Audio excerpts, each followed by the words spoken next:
This is the last extension of the emergency orders, the Prime Minister assuring vaccinations will not be made mandatory, and the official opposition says that we do not have enough vaccines in country.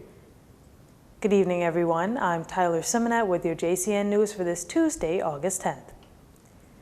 Prime Minister Dr. Hubert Minnis introducing and reading for the first time in the lower chamber today a bill for an act to prevent and manage a public health emergency in the Bahamas. The bill, according to Dr. Minnis, is to be circulated among all Bahamians so that they can have an input on the way forward if the country faces a similar event as we face today. Dr. Minnis, during his national address on Monday night, spoke to his intent to table this draft bill. I will table in the House of Assembly for consultation the new proposed legal regime for the Bahamas with the end of the emergency orders. We will table for widespread public consultation the Public Health Emergency Preparedness and Management Bill 2021.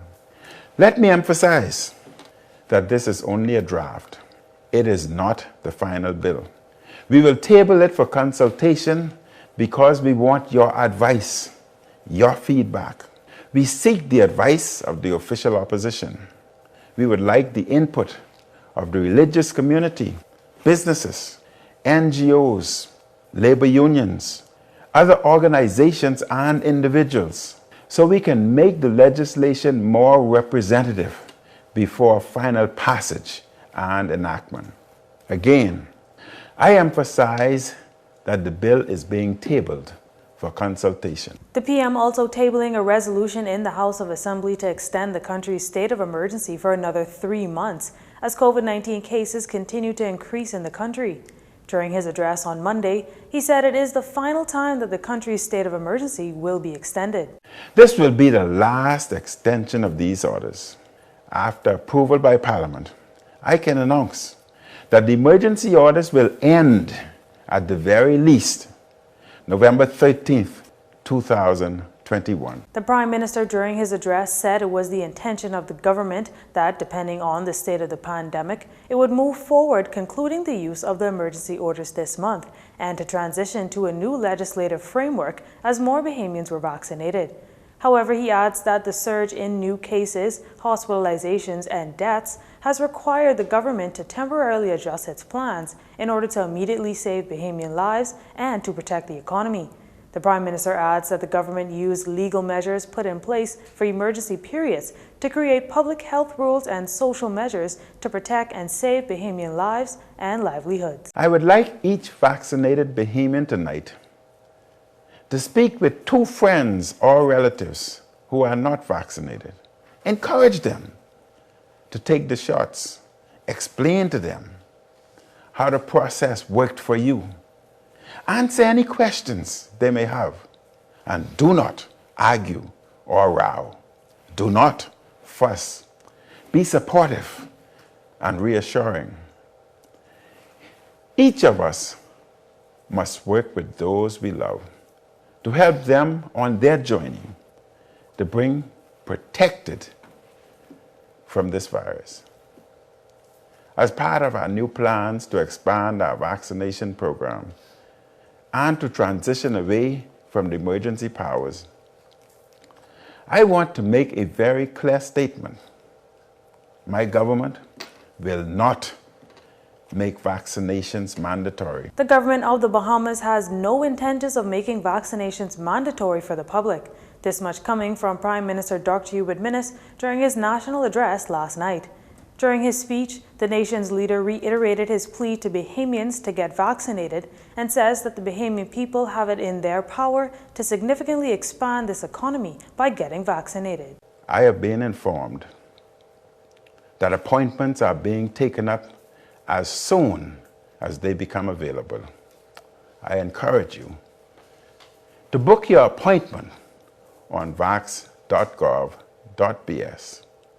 or visit one of the walk-up sites. As a reminder, those booking their second dose should wait at least 7 weeks before booking their appointment or visiting a walk-up center. Dr. Minnis stressed that the government will continue to provide medical and scientific information to help Bahamians make a decision, but assures that they will not force Bahamians to be vaccinated. Now, when it comes to the vaccination program in the Bahamas, by Wednesday of this week, with 4 vaccination centers opened on New Providence and the Susan J. Wallace Community Center on Grand Bahama, the Bahamas will have the capacity to administer 2,050 doses per day. According to the PM, to date, the Bahamas has received a total of 129,296 doses of the COVID-19 vaccine. Off the heels of Prime Minister Dr. Minnis' national address, where he encouraged every Bahamian to get vaccinated, the official opposition firing back, saying that the Bahamas does not have enough vaccines to protect the public. In a statement released by the leader of the Progressive Liberal Party, Philip Davis, he claims that we do not have enough vaccines in country to meet demand, and that many Bahamians have been unable to make appointments for their first shot. Mr. Davis contends that not enough testing or contact tracing is going on to keep up with the spread of the virus, nor has the public health capacity been expanded to meet the moment. He says that these failures and others have left our country unprepared to meet this public health emergency. Parliamentarians this morning pausing to observe a moment of silence and remember former Deputy Prime Minister, Cabinet Minister, and Governor General, the Honorable Arthur Dion Hanna, who died on Tuesday, August 3rd. Leading off the moment of reflections was House Speaker Halton Motri, who remembers Mr. Hanna as a real, true Bahamian whom he met for the first time in 1990. I can still remember those NGC Council meetings when he would raise issues and the debate will ensue between the late Paul Adley and A.D. Hanna. It was refreshing and educational and enlightening to all of us who were newcomers at the time. He served his country well for many, many years. He's known for the Bahamianization policy. And he remarked, I remember one time, that he felt that he had achieved his goal when he saw the Bahamian flag rising on Clifford Park and the descent of the Union Jack. That was the kind of Bahamian A.D. Hanna was. Prime Minister Dr. Minnis describes Mr. Hanna as a Bahamian patriot, as he says, while the family has lost a father through bloodline, the nation has lost a founding father, a constitutional father who served the Bahamian people for 32 years. The man, affectionately called A.D. Hanna, would be remembered for fighting for the country. Arthur Dion Hanna fought for equality and social justice throughout his long life. He was a champion of the poor, the vulnerable, and the downtrodden. Many of our national institutions and progressive national policies bear the hallmark of his advocacy for Bahamianization. So that we can remember the contributions of the Honorable A.D. Hanna, Speaker, a new $100 bill bearing the face of A.D. Hanna, replacing that of the Queen, will commence and be issued officially in the Bahamas in 2000. Progressive Liberal Party leader Philip Davis also reflecting on the life of Mr. Hanna and says the country has lost a giant of a man who was all Bahamian. I do recall, and it is fitting, I think that I congratulate the government for seeing fit to have his face on the $100 bill, the substitution of the Queen, because though the most honorable A.D. Hanna understood the trappings of the Westminster system, understood the colonial rule under which we all endured, we also recognize that at the end of the day, we as a people ought to carve out our own identity, and that our relationship with the colonial powers ought not to be integrated, but rather and by word recognitive means that let us recognize each other, let us respect each other, but let us have our own identity. And that was manifested in his life. Police are investigating a shooting which has left one man who appears to be in his early 40s dead and another who appears to be in his 20s in hospital.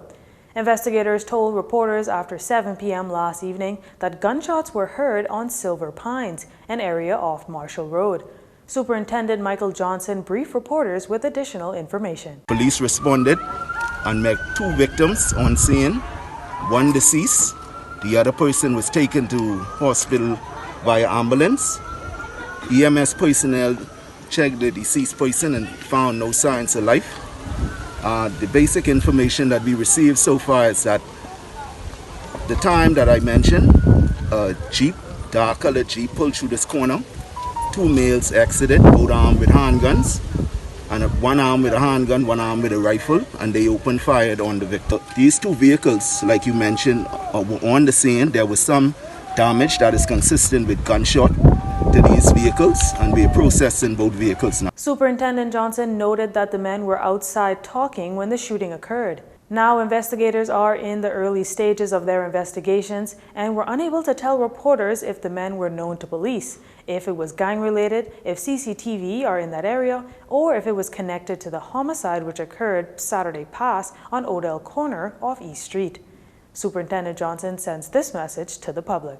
Yes, there's always a concern when any weapon is used, and that's why we appeal to members of the public to, if you have any information about anybody who is armed with any type of weapon, please contact your local station, or you can call crime tipsters. You would be kept in the most confidential way, and we can assess the information and see if we can find these persons with these weapons. Patrols are always in this area. East Street South Police Station is not too far from here, and they have a 24-hour patrol in this area. But again, I appeal to members of the public, if they see anything suspicious, to please contact your local police and let us know, so we could try to prevent some of these incidents, unfortunate incidents that continue to happen in this society. According to JCN's records, this is the 73rd homicide this year. You're watching JCN News. Stay with us.